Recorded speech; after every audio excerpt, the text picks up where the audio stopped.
Connell is a humanitarian team leader of United Nations Relief Mission in Gaza. She joins me now live from Rafah. Gemma, good to see you. It's been more than 1 week since the United Nations Security Council passed a binding resolution calling for the entry of more humanitarian aid into the besieged enclave. You are on the ground in Gaza. Tell me, has there been any progress? Is more aid coming in since the passing of the resolution? The short answer to that, Jaffer, is that we have not seen the type of progress that we would want to see. Every day we still face massive challenges getting assistance into Gaza. Every day we face massive challenges delivering that assistance inside of Gaza. But the biggest challenge that the people of Gaza face every single day is that this war is still continuing. And as long as this war continues, even if we feed a child today, the risk is that they will die tomorrow. And that is not something that the world should accept. Gemma, what are the biggest obstacles when it comes to the entry of more aid into Gaza? Are you hopeful that more aid will come in at some point? The biggest obstacle, number one, is that this war means that the types of trucks that are entering Gaza are not the types that were needed. We need the private sector to come back in massive scale because humanitarian assistance alone cannot be the lifeline for more than 2.2 million people in the Gaza Strip. We also face the challenge that the primary crossing that we're using to deliver this response, the Rafah crossing between Egypt and Gaza, was never designed to be a goods crossing. It is first and foremost a crossing for people. And although we're all doing everything we can to convert it to a goods crossing, that is not what it's designed for. And yet the primary goods crossings, those that rest on the border with Israel, remain closed for the delivery of assistance through Israel to Gaza. And that is one of the biggest challenges that we face. Gemma, now, according to reports, many in Gaza have lost everything they had. Tell me, what are the immediate needs of the people of Gaza right now? Do they even have access to basic necessities of life, such as drinking water? No, Jaffa, they don't. And the conditions are completely unacceptable. And if you look at any person on the street as you drive through Rafah, as your reporter was just describing, they do not have the basics that are needed to survive. And that's what horrifies us. We now have young children who are out in these streets without shelter, literally with nothing to sleep on in the middle of winter, without winter clothes. Bear in mind that this began more than 80 days ago when the weather here was still warm and families fled with nothing but the clothes on their back. And many of them still have those same clothes that they were wearing on the 7th or the 8th of October is all that they have. So the kids don't have winter clothes. There are not enough diapers for young children. Women don't have access to sanitary pads. I mean, all of the basics that every human in the world should have access to, a person on the streets of Rafah, especially those just now arriving from the middle area, do not have access to today. And again, as humanitarian organizations, we'll continue to do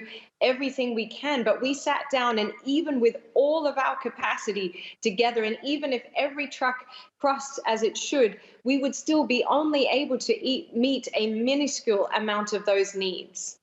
You know, I am at a loss of words. I don't know what to say to this. It is truly heartbreaking. Now, Gemma, before the interview, I went through your profile, and in the past you have served in many different conflict zones and disaster areas, including Yemen, Ukraine, and also Syria. But have you seen anything of this magnitude, of this proportion? Is there any precedent?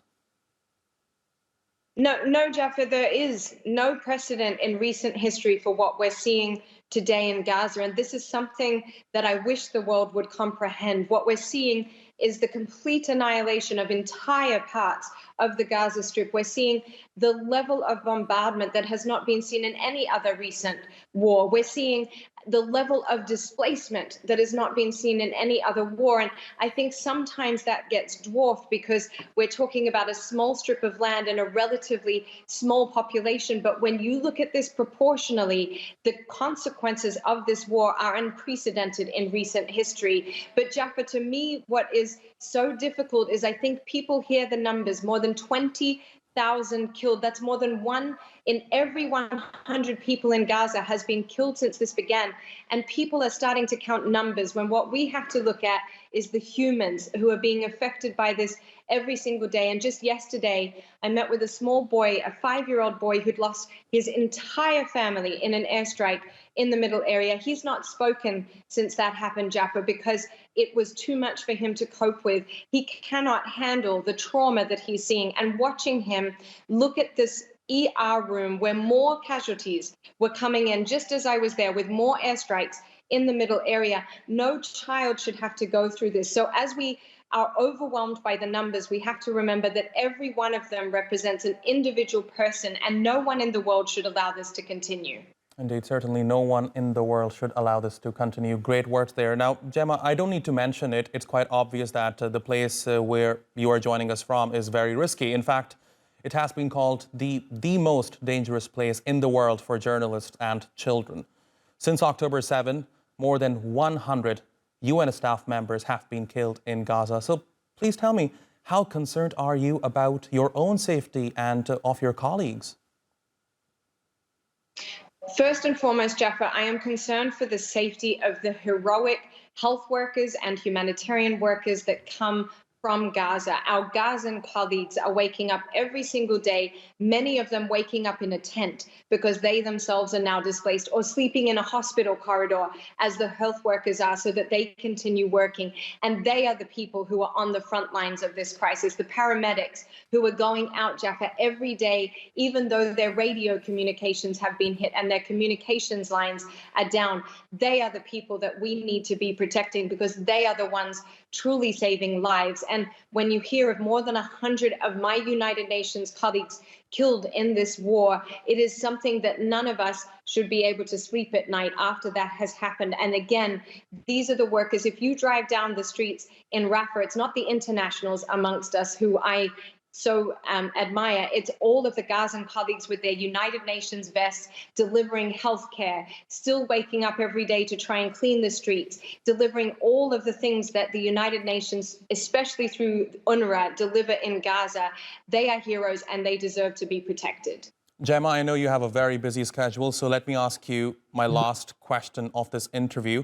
What would be your message to the international community? What would you want from the international community to do differently?